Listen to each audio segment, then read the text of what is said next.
Shalom saudara-saudara semua, selamat malam. Senang bertemu kembali malam ini kita semua dalam acara PT di bulan Natal. Kita mulai dengan doa dulu. Mari tundukkan kepala semua. Ya Tuhan Yesus Kristus Allah Bapa yang Maha Kuasa, terima kasih ya Tuhan, Kau telah kumpulkan kami ya Tuhan bersama di malam ini ya Tuhan. Terima kasih atas minggu ini ya Tuhan, yang atas perlindungan-Mu dan berkat-Mu ya Tuhan atas kami dan keluarga kami ya Tuhan. Malam ini kami bersekutu ya Tuhan, kami akan mendengarkan firman Engkau ya Tuhan. Buka mata hati kami ya Tuhan, dan berkati hamba-Mu ya Tuhan Pak ini untuk menasihatkan firman Tuhan malam ini Tuhan, biar menjadi rema dalam kehidupan kami ya Tuhan. Terima kasih ya Tuhan. Juga kami berdoa Tuhan untuk teman-teman kami yang mungkin masih dalam perjalanan ya Tuhan, Kau lindungi mereka ya Tuhan sampai selamat dalam tujuan ya Tuhan. Sekali lagi ya Tuhan, kami usir semua roh-roh jahat, roh apapun yang akan mengganggu Tuhan pikiran kami untuk malam ini ya Tuhan, untuk bersekutu dan mendengar firman ya Tuhan.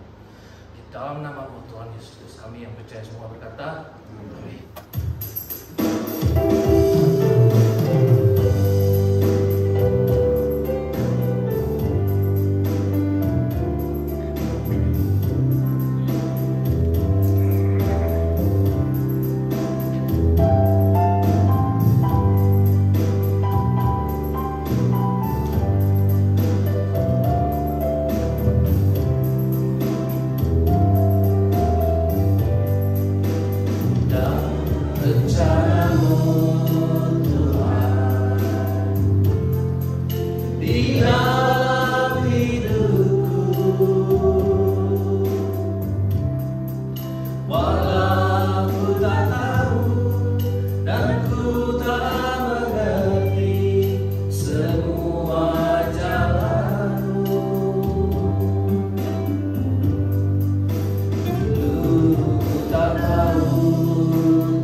ini ku melihat dan ku merasakan indah rencana-Mu.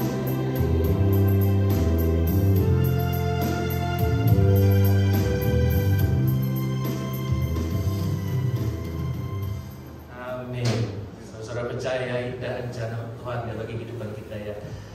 Mari kita berdoa sebelum kita belajar firman Tuhan. Bapa di sorga, kami mengucap syukur dan terima kasih Tuhan memberikan kami kesempatan, kesehatan, kekuatan, boleh hadir dalam persekutuan ini, memuji nama Tuhan, mendengarkan kesaksian-kesaksian yang membuktikan Tuhan hidup, Tuhan bekerja, dan Tuhan sungguh-sungguh tidak pernah meninggalkan kami, anak-anak Tuhan, yang sudah Tuhan selamatkan dengan kuasa darah Kristus dan kebangkitan Kristus. Hari ini ya Tuhan, kami mau belajar firman-Mu, pakai hamba-Mu yang lemah, terbatas, dan hina dina ini.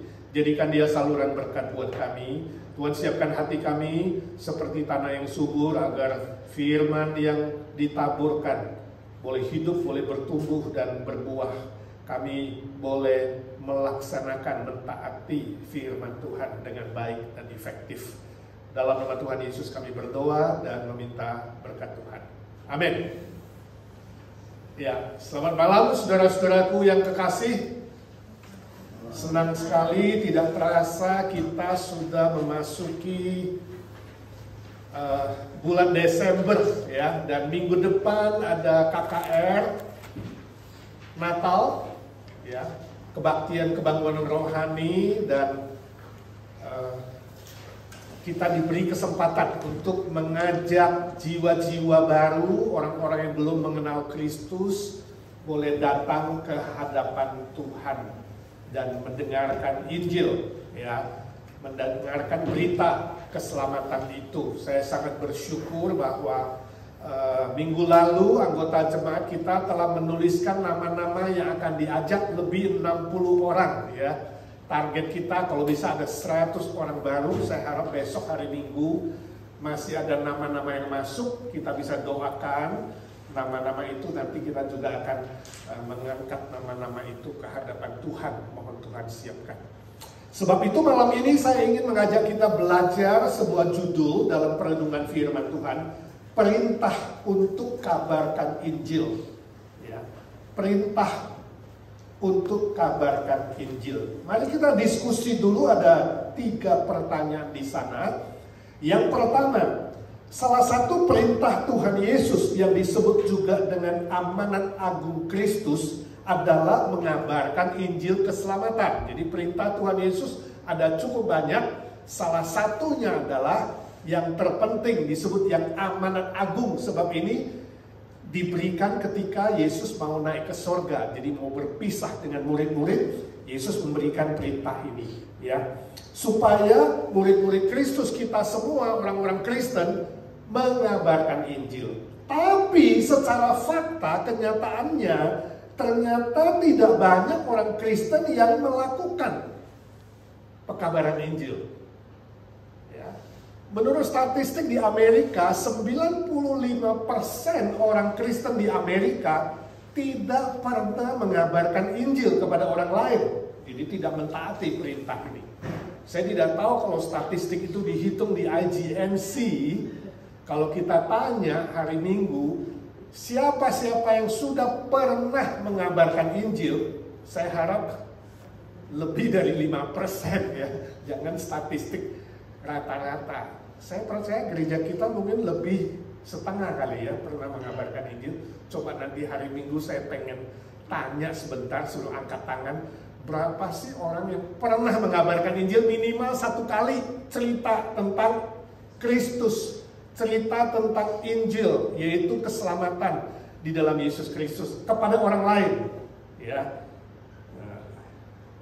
Nah, pertanyaannya adalah, menurut saudara, kenapa orang Kristen tidak mentaati perintah ini? Kenapa orang Kristen tidak mengabarkan Injil? Sengaja melawan perintah Tuhan? Saya yakin tidak, ya. Orang Kristen kok sengaja melawan Tuhan, ya. Atau tidak pernah mengalami Injil Tuhan, Seperti kalau saudara tidak pernah makan durian, bagaimana saudara bisa promosi durian, betul nggak?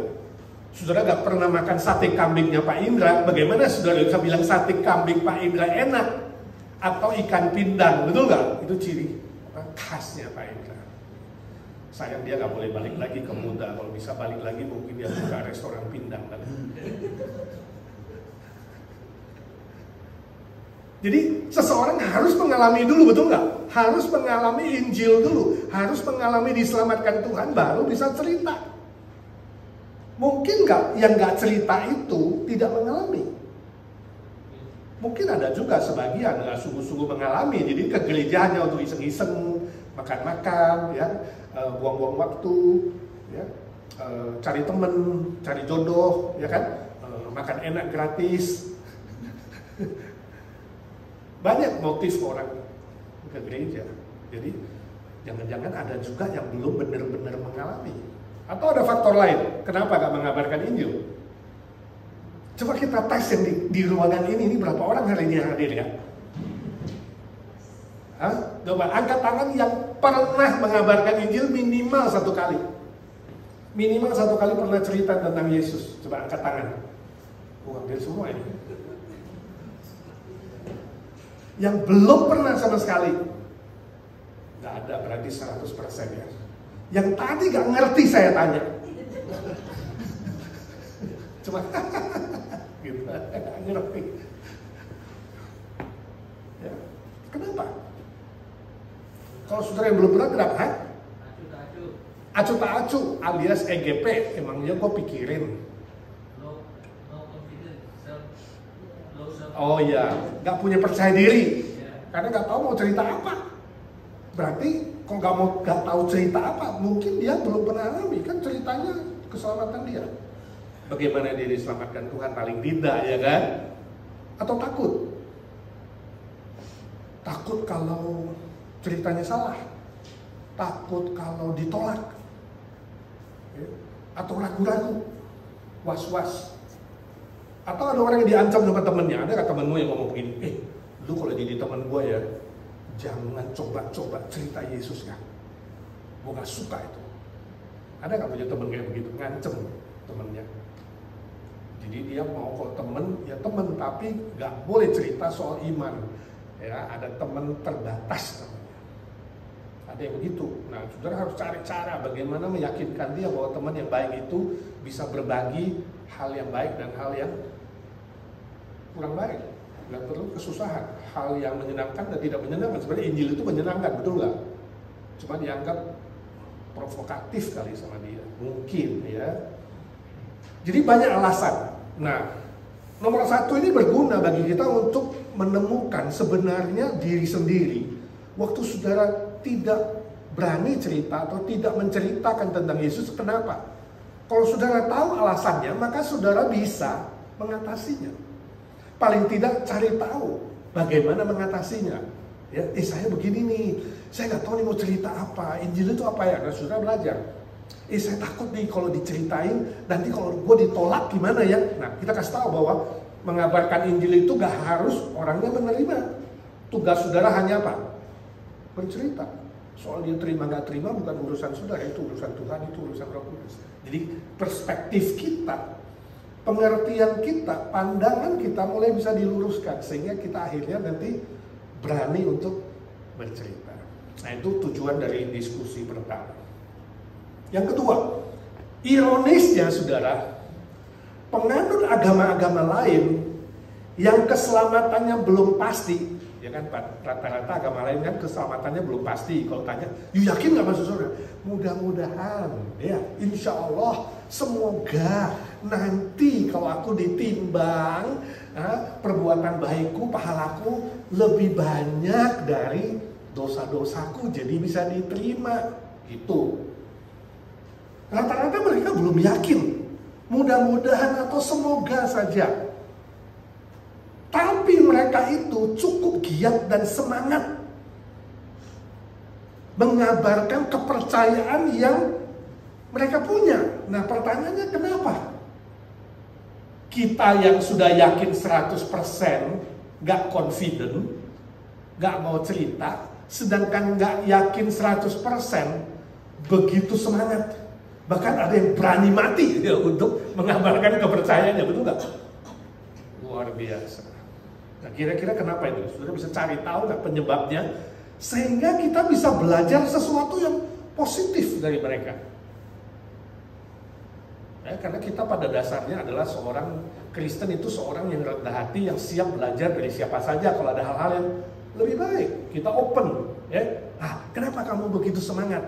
Nah, mungkin ini bisa menjadi sebuah PR bagi saudara. Ya, nanti kalau ketemu teman-teman yang belum mengenal Kristus, kalau yang semangat-semangat gitu ya, tanya dia, yang begitu giat, apa sih yang membuat kamu semangat? Oh, nanti gue bisa dapat pahala yang besar di sorga. Kalau gue rajin, ya, di sana nanti gue dapat rumah, dapat dayang-dayang yang cantik, dapat upah yang besar lah. Mungkin, jadi dia di drive semangat karena apa? Upah, karena ada hadiah, karena ada something yang dijanjikan. Nah, kita bisa pikir, kalau gitu di dalam Tuhan kita mengabarkan Injil ada upah nggak? Ya. Nah, mungkin itu bisa menjadi sebuah motivasi untuk mendorong seseorang mengabarkan Injil. Jadi kita perlu research, tanya ke mereka.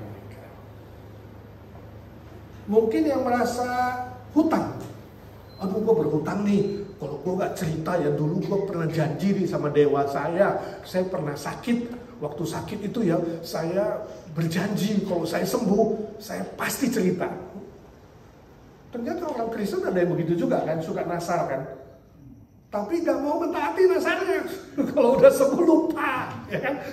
Udah sembuh, udah dapat doanya dijawab, lupa. Jadi lebih berani, tidak taat sama Tuhan yang hidup dibandingkan orang yang belum yakin keselamatannya. Nah, mungkin ini bisa menjadi sebuah pelajaran bagi kita untuk evaluasi diri. Ada yang menambahkan nggak? Kayaknya saudara belum ngomong nih, kenapa? Ya, silakan Andi. Kalau di dalam ajaran agama Islam, mereka namanya bertakiyah, itu dapat imbalan ya. Dapat imbalan, itu berarti tadi poin 1 ada imbalan. Oke. Yang lainnya? Padahal Yesus bilang ada imbalan juga, betul nggak? Nanti kita akan pelajari dalam 2 Timotius. Ya, seperti Paulus bilang, aku sudah melihat mahkota kebenaran menanti aku, betul nggak? Sebelum dia mengucapkan kalimat terakhir dia sebelum mati, aku telah mengakhiri pertandingan yang baik, aku telah memelihara iman, dan aku telah mencapai garis finish, dan aku siap menerima apa? Tuhan sudah siapkan mahkota kebenaran yang diberikan kepadaku, kata Paulus. Ada hadiah, ada upah, panggilan sorgawi itu. Dan dia bilang, bukan untuk saya saja, tapi untuk kalian juga semua. Kalau kita sama-sama melakukan tugas ini, ya. Jadi sebenarnya kita juga ada, cuma kurang dipromosi kali ya mahkotanya begitu ya. Ya, mungkin lain kali bisa itu menjadi sebuah poin untuk apa? Memberi semangat. Ada yang lain? Nomor 3. Bila ada keluarga atau teman saudara yang meninggal dunia tanpa mengenal Yesus Kristus, permisi tanya, bagaimana perasaan saudara? Sedih? Menyesal sebab belum sempat kabarkan Injil? Biasa-biasa saja? Emangnya gue pikirin EGP? Atau bertanya-tanya kemana ya dia pergi? Ya, kira-kira bagaimana perasaan saudara? Kok Iko? Sedih lah pastor 5 tahun yang lalu. Sedih, oke. My brother kan pass away, dia Ya. belum mengenal Kristus, masih agama Islam. Jadi I cannot see, and then that time dalam kondisi COVID, jadi nothing can say.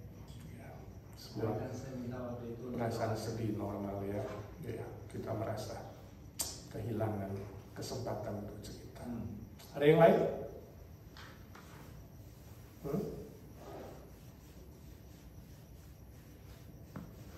Pak Beri? sungkan-sungkan saudara ya.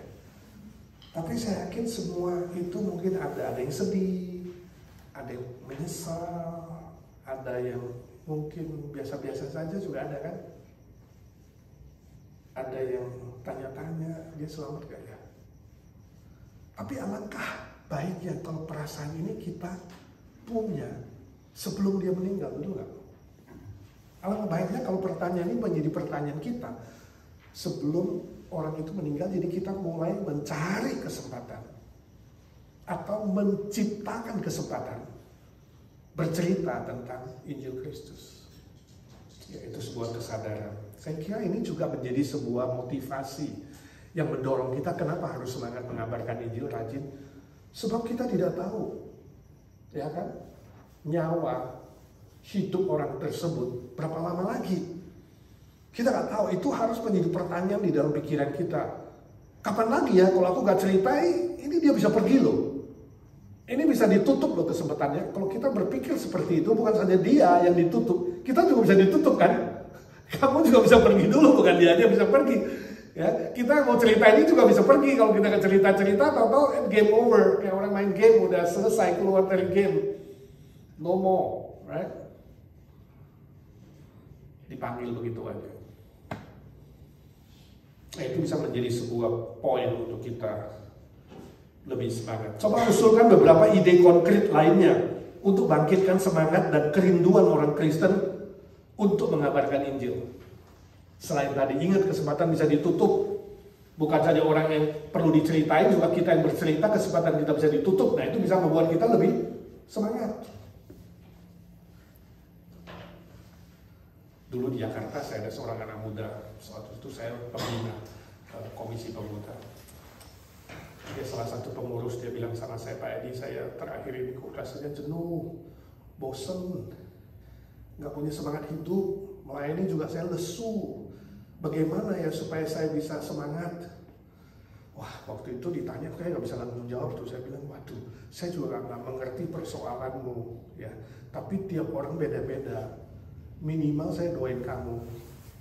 Tapi saya ingin tanya, kira-kira apa yang membuat perasaanmu cepat tersentuh? Lalu dia bilang, kalau saya lihat orang sakit, bagus, saya bilang. Kalau begitu, ayo kita jalan-jalan ke rumah sakit. Jadi kunjungi orang sakit. Nah, dulu kita ada program kunjungi rumah sakit kalau weekend, bagi traktat, doain mereka yang sakit. Walaupun nggak kenal pasien-pasien itu, kita doain minimal 1 jam lah kita keliling rumah sakit. Kita di Amerika terlalu convenient ya, jarang lakukan begini. Kalau kita di Indonesia suka ciptakan pelayanan-pelayanan gitu. Ya, berapa kali saya ajak PI pribadi nggak muncul Sabtu.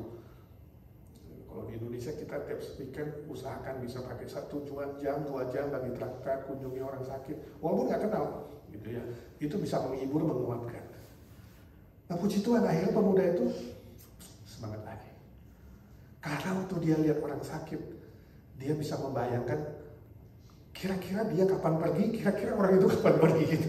Jadi kita menghargai kesehatan yang Tuhan memberikan, menghargai kesempatan yang Tuhan berikan kepada kita, dan kemudian kita pikir, wah, aku gak tahu nih kapan kalau sakit seperti dia ranjang, saya sudah gak bisa apa-apa.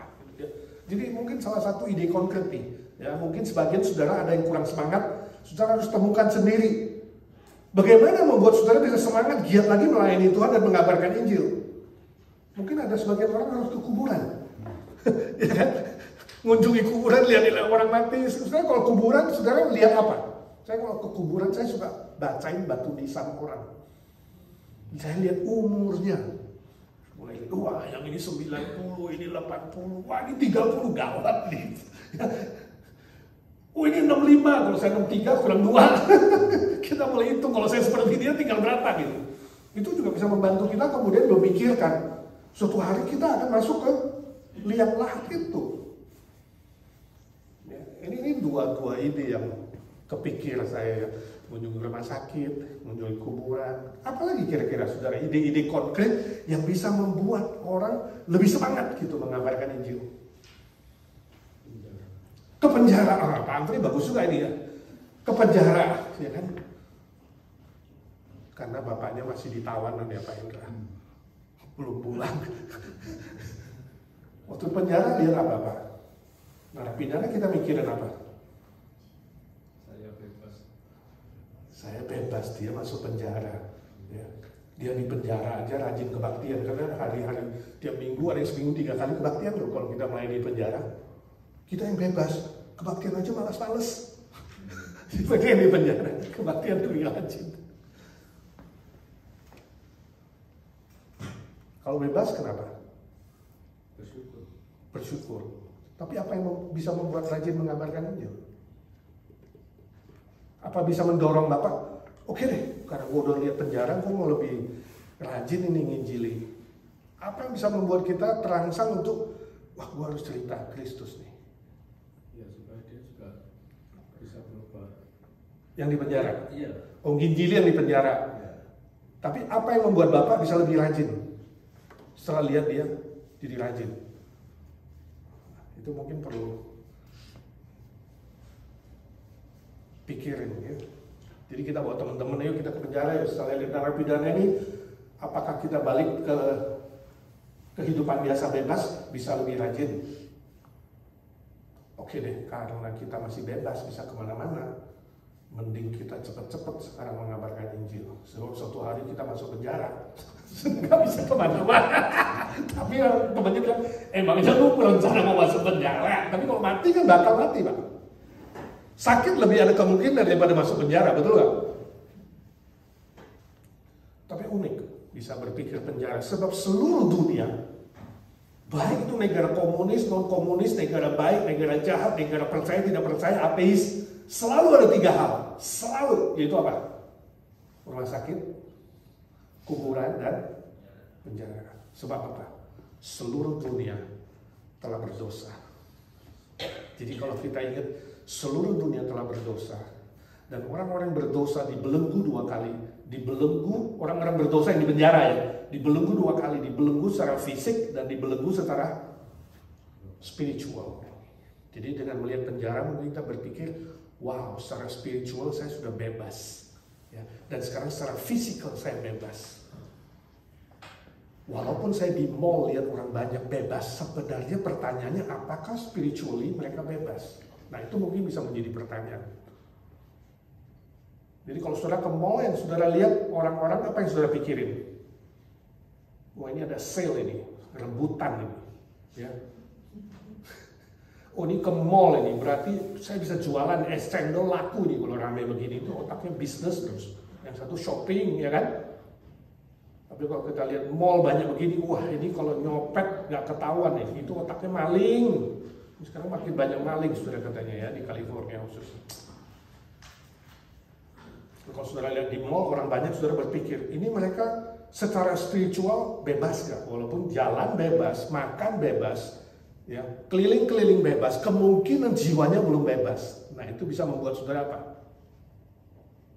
Pengen cerita tentang kemerdekaan di dalam Kristus, kebebasan di dalam Kristus. Ada ide lain nggak, Cisendi? Enggak, maksudku kalau kita cerita kebanyakan orang itu kehidupannya lebih enak daripada kita. Jadi kita ngomong rasanya dari apa itu gitu.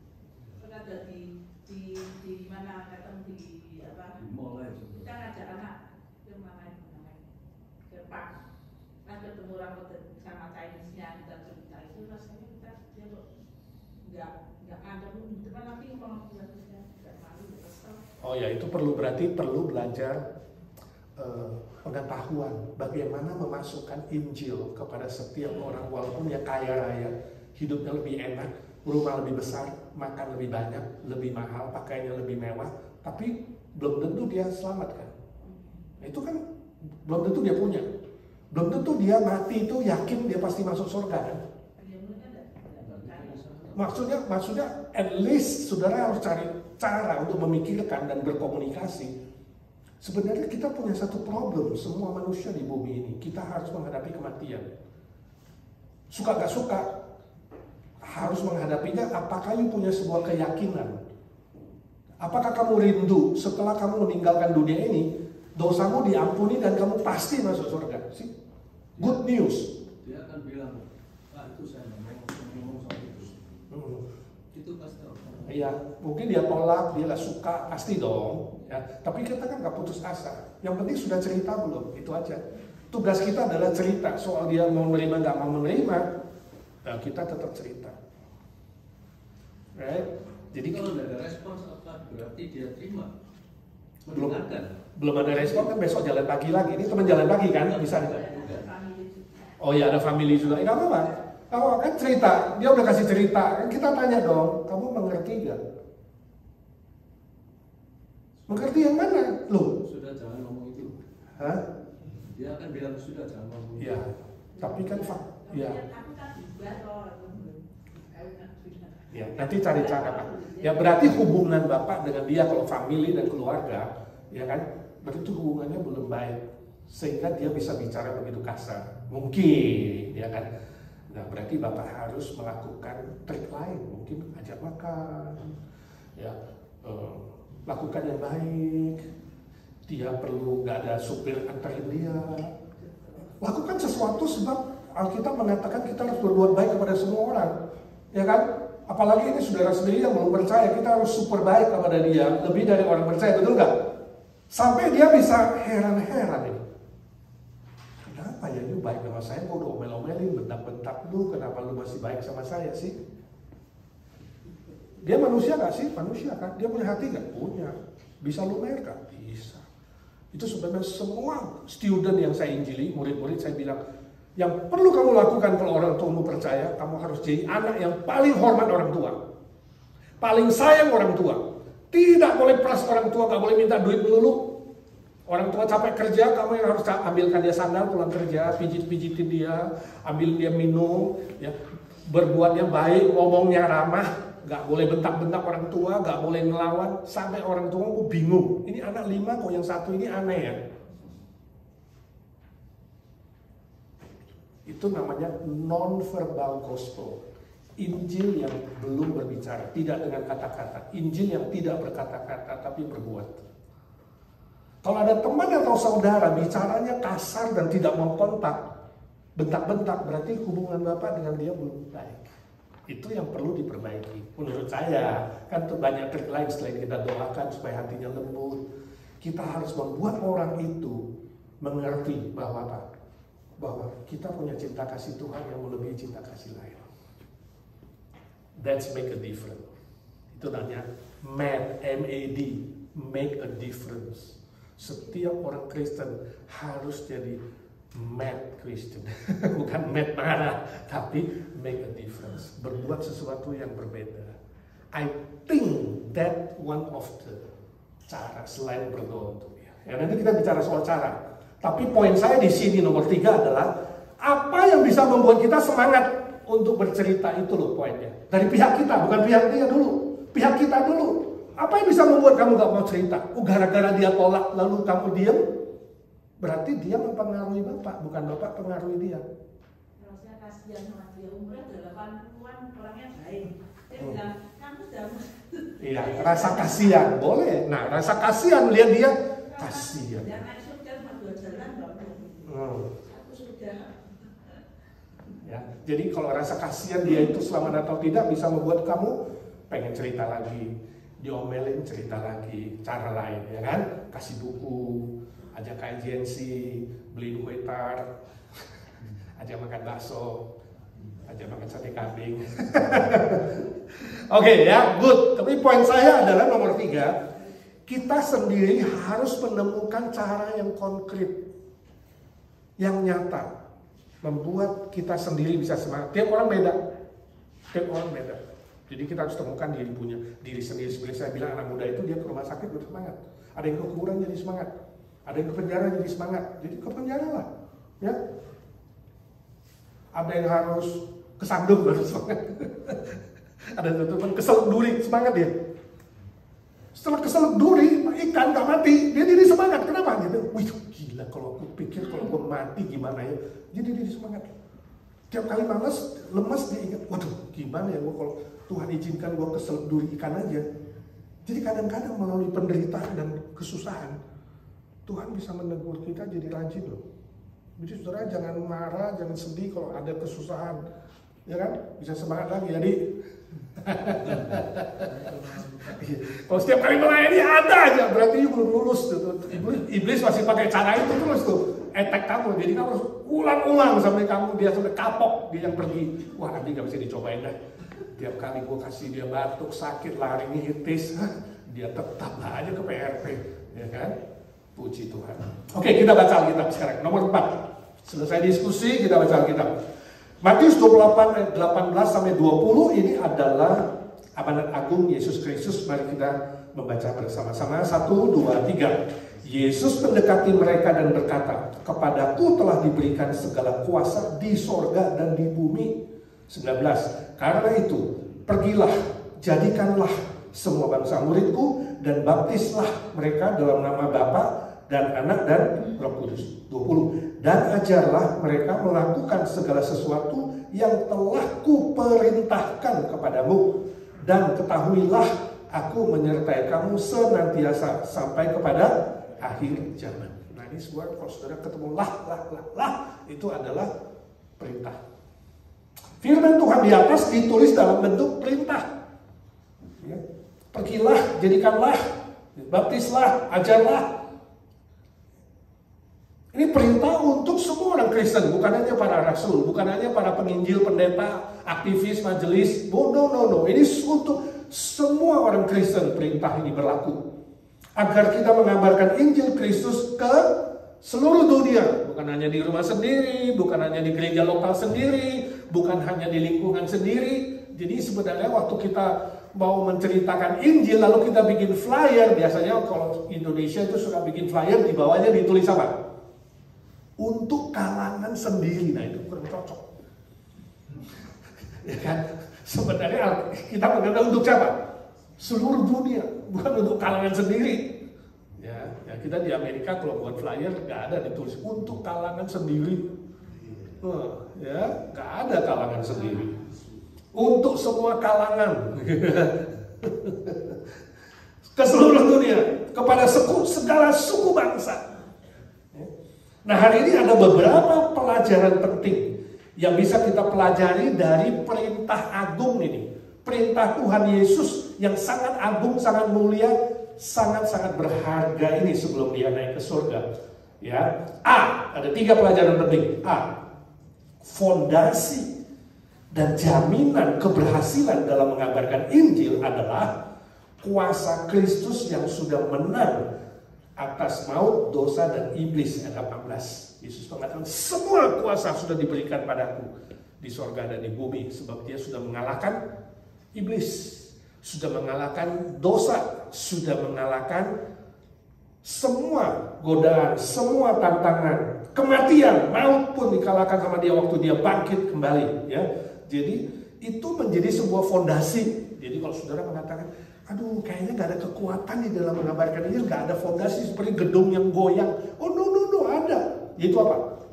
Kuasa Kristus yang sudah menang di atas di bumi, sudah dipegang oleh Kristus dan kita melakukan tugas dia. Bayangkan kalau saudara punya bos, kasih tugas tapi gak kasih jaminan. Ya, kasih tugas terus gak kasih fondasinya. Ya, suruh saudara kemana-mana tapi gak dikasih kekuatannya. Saudara pasti gak percaya diri, nggak ada sebuah confident. Tadi Andi bilang mungkin kurang confident, mungkin dia belum mengerti ini. Ya, mengabarkan Injil itu ada sebuah fondasi. Itu sebabnya Injil perlu dikabarkan apa? Salib dan kebangkitan. Di Indonesia yang lalu saya waktu pulang saya pernah nginjili seorang, dia sulit sekali terima. Akhirnya saya bilang sama dia, dulu saya lebih gak percaya seperti kamu. Saya lebih confident percaya diri sendiri. Di dunia gak ada yang bisa saya percaya kecuali diri sendiri. Tapi waktu saya pelajari tentang Kristus, kalau you tanya saya hari ini satu pertanyaan saja, kenapa aku bisa menerima Kristus? Cuma satu, dia bangkit. Itu kuasa mengalahkan maut itu luar biasa. Dan itu bukti sejarah. Kalau kamu bisa membuktikan bahwa Yesus bohong, dia tidak bangkit, you bisa membuktikan apa yang you percaya hari ini. Saya nggak tahu dia jelas percayanya apa, mungkin Konghucu, mungkin Kuan Im, pokoknya something Buddha atau apa. Ya. Kalau apa yang you percaya hari ini, you bisa buktikan lebih dari Yesus. saya ikut kamu.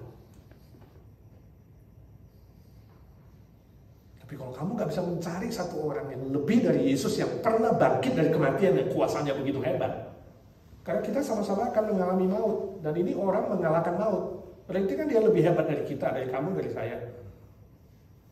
Kalau ada satu orang melebihi dia, saya ikut kamu. Tapi kalau nggak ada, mau nggak mempertimbangkan untuk ikut dia, jangan ikut saya. Saya bakal mati juga, ikut Yesus sebab dia bangkit sih. Ada sebuah fondasi di situ. Saya challenge dia dengan pertanyaan itu. Jadi sebelum pisah terakhir dia bilang, saya senang ngobrol hari ini, sebab pertanyaanmu itu membuat saya berpikir ulang. Saya katakan bagus, pikir ulang, sebab nyawa kita cuma satu. Ya. Dan kalau mati gak bisa diulang. You harus pikir baik-baik. Jiwa yang cuma satu itu mau ditaruh di mana? Kalau bukan ditaruh di orang yang bisa menyelamatkan jiwa kita dan dia bangkit. Itu fondasi. Kebangkitan Kristus itu fondasi. Makanya Paulus bilang, kalau Yesus tidak bangkit, sia-sia apa yang kamu percaya. Jadi you boleh percaya, silakan apa aja. Terserah, apa aja bisa kamu sebut, agama apa, kepercayaan apa, tradisi apa. Saya cuma tanya satu, bisa menolong kamu mengalahkan maut gak? Itu dulu.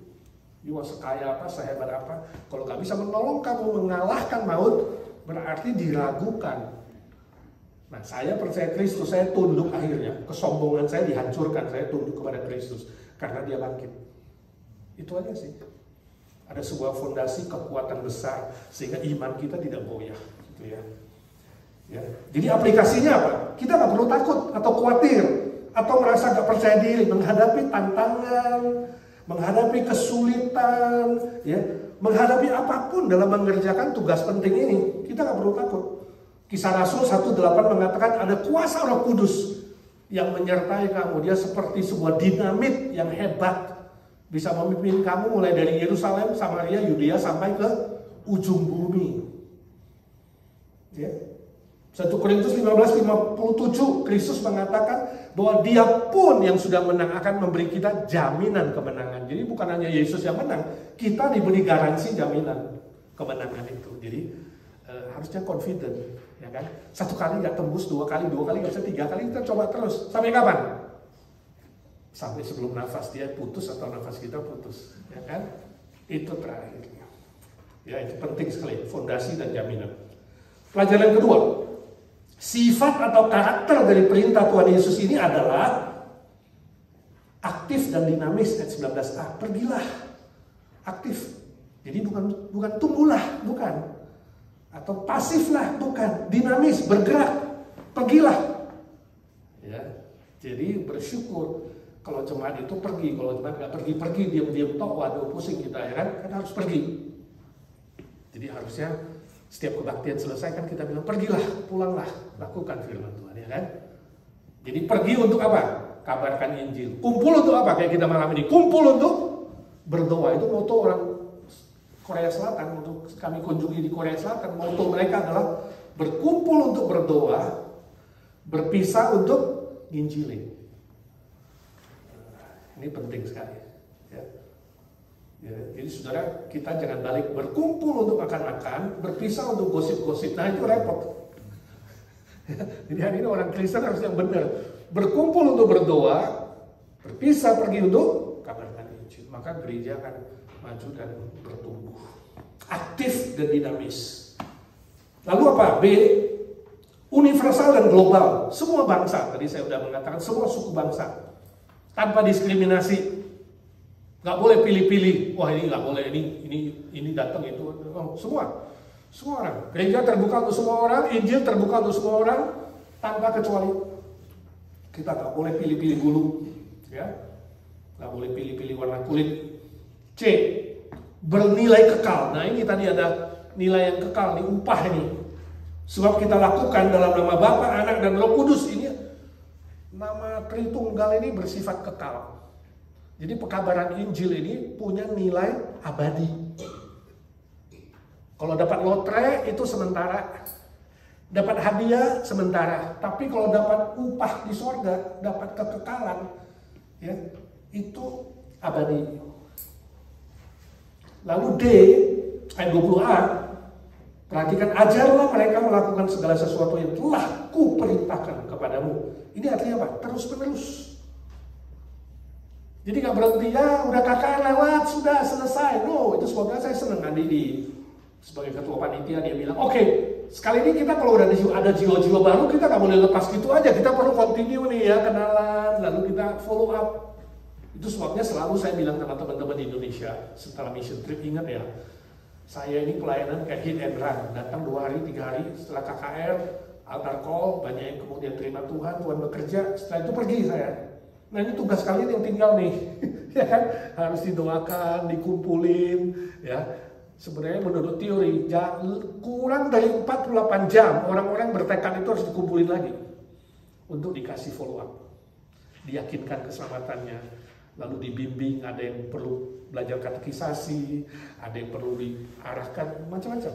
Ya, ada yang sudah percaya tapi dia dingin, kemudian disegarkan lagi, ada yang betul-betul dari nol yang belum percaya, kita bisa bikin follow up.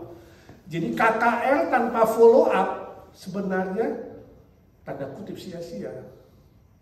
Ya nggak sia-sia sih, tetap udah percaya, itu maksudnya sayang gitu ya. Jadi kayaknya panitia nggak boleh bubar ya.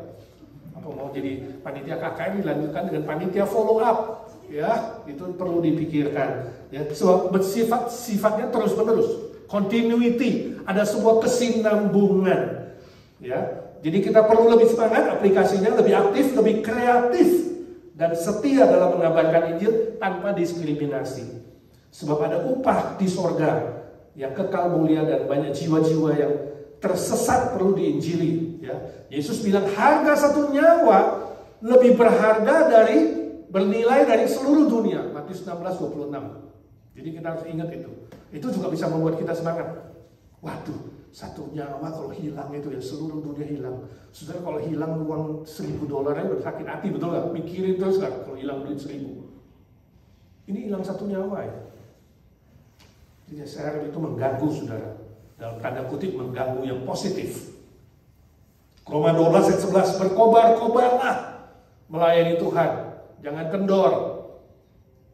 2 Timotius 4:2, nah ini penting nih. 2 Timotius pasal 4 ayat 2. Saudara, KKR pengabaran Injil itu paling bagus itu Natal apa Paskah ya? Saya suka tanya itu kenapa? Sebab orang pikir, wah nantilah Natal aja, aduh jangan Pak, Paskah aja. Saya bilang, sebenarnya Alkitab bilang mengabarkan Injil itu kapan sih? Baik atau tidak baik, waktunya. Kabarkanlah Injil, beritakanlah kebenaran, baik atau tidak baik, waktunya. Jadi dia bilang, wah ini lagi gak baik nih, suasana krismon ini, jangan. Wah ini lagi gak baik ini, kan situasi mau pemilu, janganlah. Ya. Alkitab bilang, lihat situasi gak? Segala situasi sebab apa? Manusia segala situasi bisa see. Jadi jangan lihat situasi ya. Karena bisa see, bisa mati kapan aja, jangan tunggu nanti terlambat lagi ya. Jadi setiap situasi. Lalu 2 Timotius 4 ayat 7 dan 8 itu ada mahkota kebenaran yang menanti. Jadi mari kita setia sampai akhir. Oke? C, yang terakhir.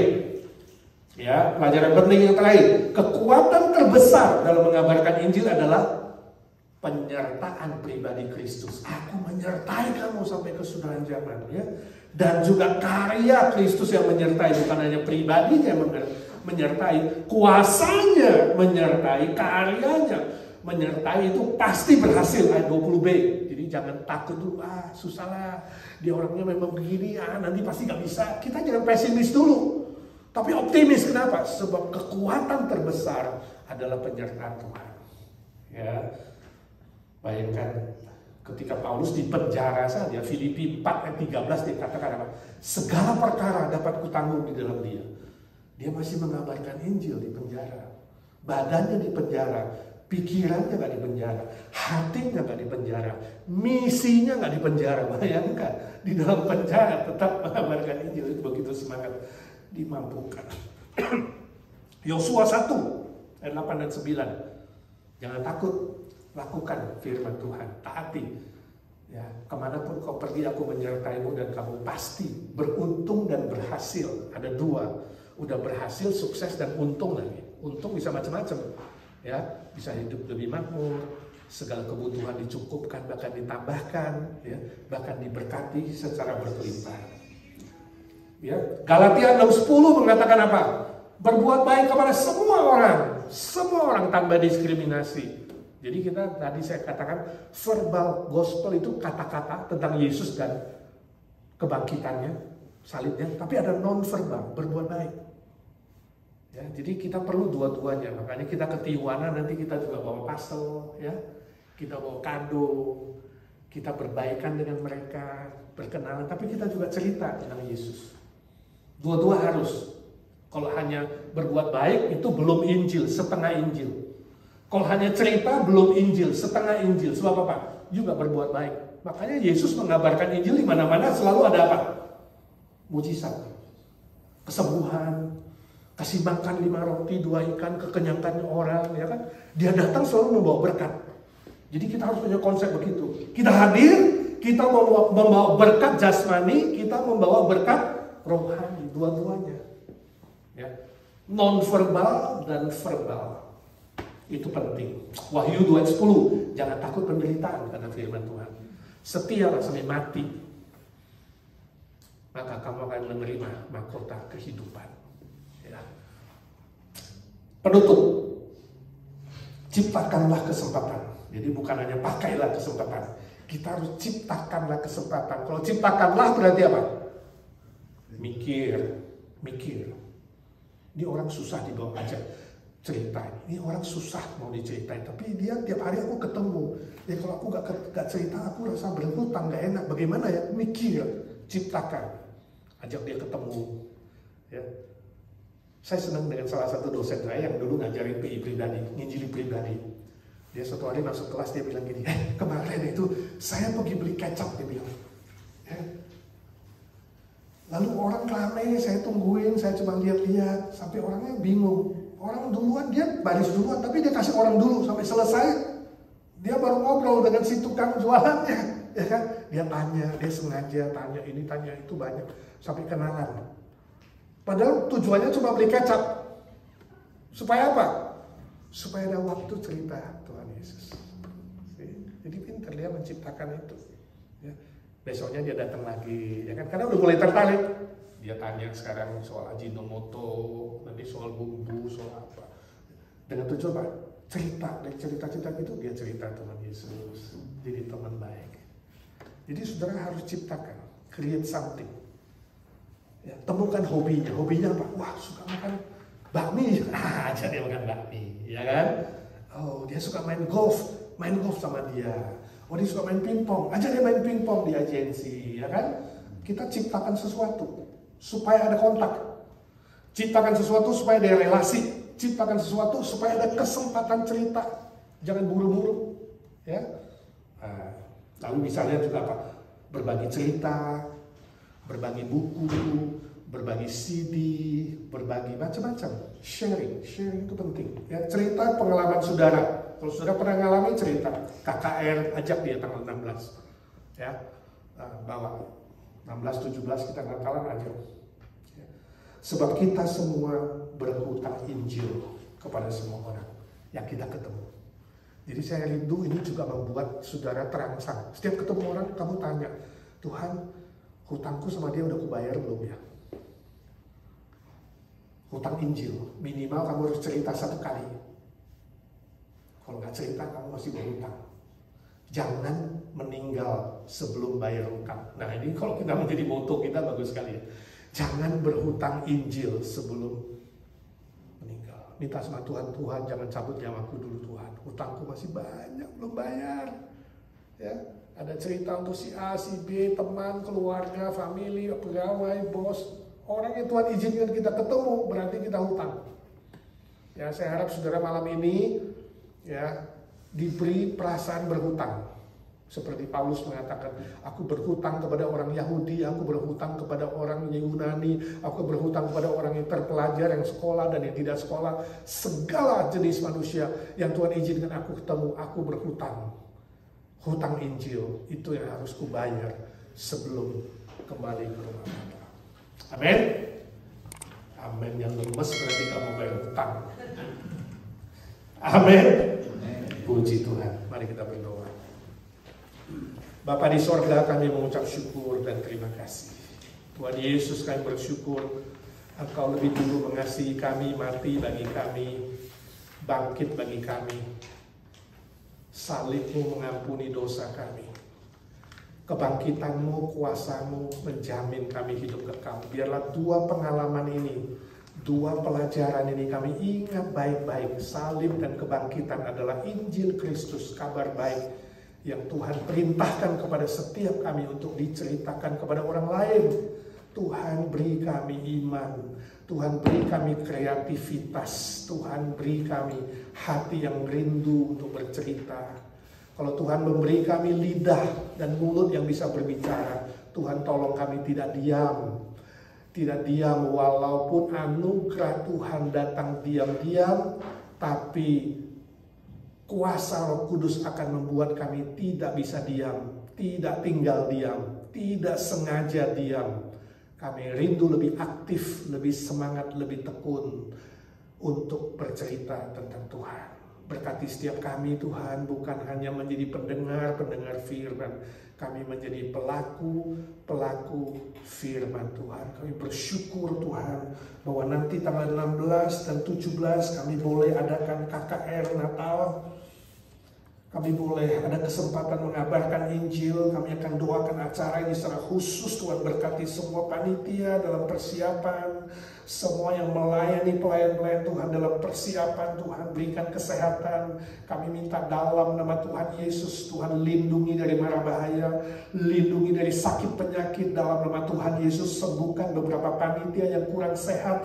Tuhan jamah dengan kuasa darah-Mu. Kami yakin Tuhan, Kau pasti menang. Sebab Kau sudah menang dan kami semua pun diberi jaminan kemenangan. Beri kami keyakinan penuh tanpa ragu. Semua tetap kompak, tetap saling bekerja sama. Kami rindu Tuhan ada jiwa-jiwa yang dibawa kepada Tuhan. Sebab harga satu jiwa lebih bernilai dari seluruh bola dunia. Kami bersyukur Tuhan kota jemaat yang sudah memasukkan nama-nama yang akan diajak pada hari itu ya Tuhan. Kami ingin berdoa dengan sehati, bersyafaat, mengangkat semua nama-nama yang sudah ditulis itu ke hadapan Tuhan. Kami berdoa untuk Martin, untuk Ajung, untuk Hendrik, untuk Tommy yang akan diajak oleh saudara Johnny dan Emi. Kami berdoa untuk Dede, Hera, Jessica, Dodi, dan Hafez yang diajak oleh Wahyu dan kawan-kawan. Kami berdoa untuk Audi Pangimanan, Calvin Lee, untuk Anne, untuk Sylvia Franz, untuk Raul dan keluarga. Kami berdoa untuk Haris Pikarsa dan keluarga, untuk David Tan, untuk Willy. Kami berdoa untuk Wawa Edward Gunadi yang diajak oleh Irmi. Kami doakan Ida. Kami doakan saudara Ray Ratulangi, Andres, Albert Feli, Pak Mulyadi Halim. Kami serahkan dalam tangan-Mu. Norman, Weni, Lukas dan istri dan keluarganya. Tuhan, Kau sendiri yang mempersiapkan mereka. Yeldi, Waas, Aprila, Waas, Treasure, Rina, Brian, Clarissa, Eki, Heaven. Kami juga berdoa untuk Julie dan Lily. Juga Alex Santoso, Betsy, Steve, Lisa, Casey, dan Matt. Kami juga berdoa untuk Laning, untuk Denny, untuk Mila Melani, Toman Pasaribu, Siska Pasaribu, dan kawan-kawan. Kami berdoa juga untuk Lisa Nur Salim dan Wan-Wan dan keluarganya, 3 orang putranya. Juga untuk Adonika, untuk Litin, Rudi Pan, Rudi Lim. Kami berdoa untuk Fonita, untuk Yuni, untuk Lasmono dan istrinya Atik, dan juga beberapa kawan yang akan diajak yang lain. Ya Tuhan, ada beberapa yang tidak tulis nama, tapi jemaat Tuhan akan membawa. Kami mengangkat semua nama-nama ini ke mezbah-Mu ya Tuhan hari ini, seperti bau yang harum di hadapan-Mu. Kami berdoa Tuhan, berilah mereka kesehatan. Jangan ambil nyawa mereka dulu. Berilah mereka kesempatan hadir di KKR 16 dan 17. Kami berdoa ya Tuhan, lembutkan hati mereka supaya Injil Tuhan ditaburkan oleh berbuah Dan ada jiwa-jiwa yang diperbaharui, diselamatkan oleh Tuhan, dilahir barukan oleh Tuhan. Kami berdoa semua yang mengajak Tuhan juga lindungi, pelihara dari semua serangan si jahat, dari semua sakit penyakit. Bila hari itu mereka boleh menelpon, mengingatkan, mengajak, bahkan menjemput yang perlu dijemput, dibawa ke hadapan Tuhan. Terima kasih Tuhan untuk semua rencana ini. Kami yakin ya, ketika kami kompak sehati berdoa dan mengandalkan kuasa Tuhan, kami pasti diberi melihat keberhasilan dan kemenangan itu. Terima kasih Tuhan, terima kasih Kau sudah dengar doa kami. Curahkan mujizat-Mu, sebab ada satu jiwa yang diselamatkan, itulah mujizat yang terbesar ya Tuhan. Curahkanlah kuasa-Mu Tuhan, mujizat terjadi di tempat ini. Curahkanlah kuasa-Mu Tuhan, mujizat terjadi sekarang ini. Terima kasih Tuhan. Kami juga berdoa untuk mujizat Tuhan bukan saja secara spiritual, tapi juga secara fisikal. Kami serahkan mereka yang sakit, yang lemah tubuhnya. Kami ingin mengangkat nama-nama mereka ke hadapan Tuhan. Kami ingat Dr. Ridwan Samiaji yang rencana tanggal 12 Desember akan dioperasi lutut kirinya. Ya Tuhan, Kau sendiri mempersiapkan dirinya fisik, mental, dan rohani. Kami minta dalam nama Tuhan Yesus, Tuhan memberkati dokter yang operasi, obat yang dipakai, nurse, tempat, dan segala peralatan. Kuduskan dengan kuasa darah-Mu. Dalam nama Tuhan Yesus kami minta mata iman untuk melihat bahwa operasi ini sudah selesai. Dan dokter Ridwan lebih sehat, lebih kuat. Kaki kirinya, lututnya, dan bahkan nanti rencana untuk yang satu lagi akan dikerjakan Tuhan. Kau sendiri yang menggenapkan janji-Mu. Kau memulai pekerjaan baik, Engkau akan meneruskan dan menggenapinya. Terima kasih Tuhan. Kami doakan saudara-saudara lain yang sakit, yang menunggu pemulihan satu persatu. Tuhan berkarya. Cifrida untuk kakinya masih lemah, Tuhan jamah. Bu Nina untuk persiapan surgery bladder, Tuhan angkat kekhawatirannya dan ketakutannya. Tuhan sembuhkan dia dan pulihkan dia dengan kuasa-Mu yang sedang menunggu schedule. Tuhan menolong Cilismo supaya dia dipulihkan kembali dan dia sungguh-sungguh bisa berkomunikasi dengan baik, punya planning ingin kembali ke Indonesia. Tuhan yang pimpin.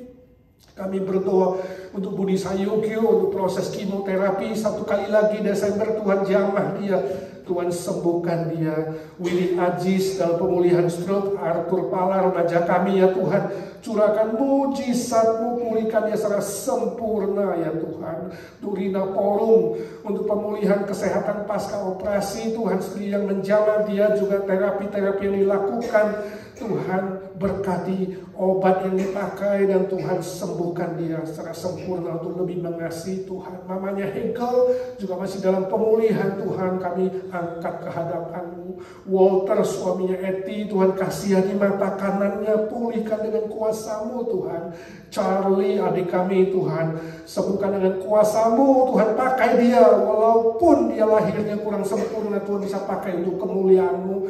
Baby Noah sudah sembuh, kami bersyukur Tuhan. Pulihkan jantungnya yang masih ada titik kecil. Tuhan tolong saudara Gary Nanda, temannya Ci Olin, pemulihan stroke. Kami bersyukur dia sudah bisa kembali ke rumahnya hari ini dan Tuhan sembuhkan dia, pulihkan dia dengan sempurna agar lebih mengasihi Tuhan. Kami berdoa untuk mereka di Indonesia yang dalam pemulihan. Saudara Yafet Martin yang sakit autoimun, mamanya Ramona, Tante Oni, Ci Liao Wei Jun, kakaknya Ci Evi, dan papanya Putri. Ya Tuhan, kasihani mereka. Tuhan yang sudah mulai memulihkan, Tuhan, Kau terus mencurahkan anugerah-Mu dan kuasa kesembuhan-Mu ya Tuhan. Curahkanlah kuasa-Mu Tuhan, mujizat terjadi di tempat ini. Curahkanlah kuasa-Mu Tuhan, mujizat terjadi sekarang ini. Ya Tuhan, sekarang kami berdoa para senior kami, Tuhan menyertai dan melindungi mereka di umur senior mereka. Kami bersyukur untuk kepulangan Tante Pauline, berkati keluarga Pak Donald, keluarga yang sedang menunggu nanti untuk memorial dan penguburan. Tuhan hiburkan dan kuatkan. Kepergiannya menjadi kesaksian bagi banyak teman yang belum mengenal Tuhan bisa mengenal Tuhan. Tuhan berkati Om Paul Wardana, beri kesehatan, kekuatan, semangat di dalam melayani Tuhan, khususnya melayani Evergreen. Dan kami berdoa untuk semua senior kami ya Tuhan. Tante Lena, tambah daya ingatnya, kakinya yang lemah Tuhan kuatkan. Tuhan sendiri yang memberkati juga Tante Lucy, Tante Isha, Tante Ita, Tante Aiwati, Tante Sumi, Tante Nelly, Ci Airing, Ci Rostin, Ci Esti, Ci Eti yang suka asma, kasihani. Om Budi Pualamsah, kuatkan kakinya. Kami doakan Pak Harili, ya Tuhan, dia menunggu skedul MRI. Tuhan, Engkau sendiri yang mengasihani dia. Kami bersyukur bahwa ususnya tidak ada kanker. Kami minta dalam nama Tuhan Yesus seluruh tubuhnya bersih, dicek MRI, dan kalau boleh kami minta dalam nama Tuhan Yesus dia tidak usah dioperasi, jadi pulihkan oleh Tuhan. Tolong Ci Sylvia Lee, pulihkan matanya, tambahkan hati yang bersandar berharap pada Tuhan dengan Pak Hari. Pak Humphrey dan Ci Sylvie tetap sehat dan kuat melayani pekerjaan Tuhan. Dan Tuhan tolong sekeluarga lebih mengasihi Tuhan oleh kuasa dan kasih-Mu. Kami minta Pak Indra supaya punggungnya Tuhan jamah dan sembuhkan secara sempurna. Beri dia semangat dalam pelayanan dan terus bersandar berharap kepada Tuhan. Ci Olin yang kami dengar sakit, Tuhan jamah dia. Kami berdoa di sini, Roh Kudus-Mu bekerja di sana. Doakan semua anak mantu cucu para senior kami supaya mereka takut akan Tuhan, hormat orang tua, tahu membalas budi kebaikan orang tua, mengasihi orang tua, dan mereka hidup di dalam keharmonisan. Kami doakan untuk Natal yang mendekat di seluruh dunia. Tuhan tolong gereja-gereja Tuhan dalam merayakan, khususnya di tempat-tempat perang. Tuhan kasihani di Israel, di Gaza, ada 2 atau 3% orang Kristen di sana. Tuhan lindungi, Tuhan pelihara di tengah-tengah penderitaan.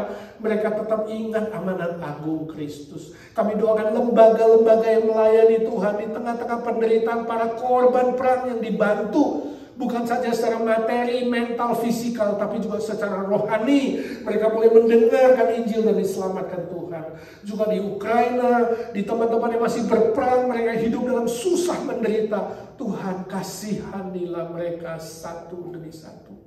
Kami yang di Amerika ini Tuhan tidak lalai, tidak lengah, tidak lupa diri, tidak terlalu nyaman dalam comfort zone, lalu kami terhanyut dalam arus dunia. Tuhan tolong kami sadar dan berjaga-jaga. Saat ini kami berdoa secara pribadi, pergumulan kami masing-masing. Ada yang soal pekerjaan, ada yang soal status teman hidup, soal relasi, soal hubungan suami istri, orang tua anak. Tuhan tolong kasihani. Soal masa depan dan pergumulan apapun satu persatu ya Tuhan. Dengarkanlah doa anak-anak-Mu ya Tuhan Yesus. Kau tidak berubah dulu, sekarang, dan selama-lamanya. Kau Allah yang hidup. Dengarkan doa anak-anak-Mu ya Tuhan. Yesus, Yesus, dengar doaku. Janganlah Tuhan lalui. Berilah berkat-Mu, berilah berkat-Mu, berilah berkat-Mu. Terima kasih Tuhan Yesus, Kau sudah dengar doa kami. Sebab kami minta di dalam satu nama, nama Tuhan Yesus Kristus, satu-satunya pengantara kami kepada Bapa, satu-satunya juru selamat kami, penebus kami, penolong kami, Tuhan segala Tuhan, Allah segala Allah, Raja segala Raja yang akan datang kedua kali sebagai hakim segala hakim, Gembala kami yang baik yang hidup selama-lamanya. Amin, amin. Bapa, terima kasih.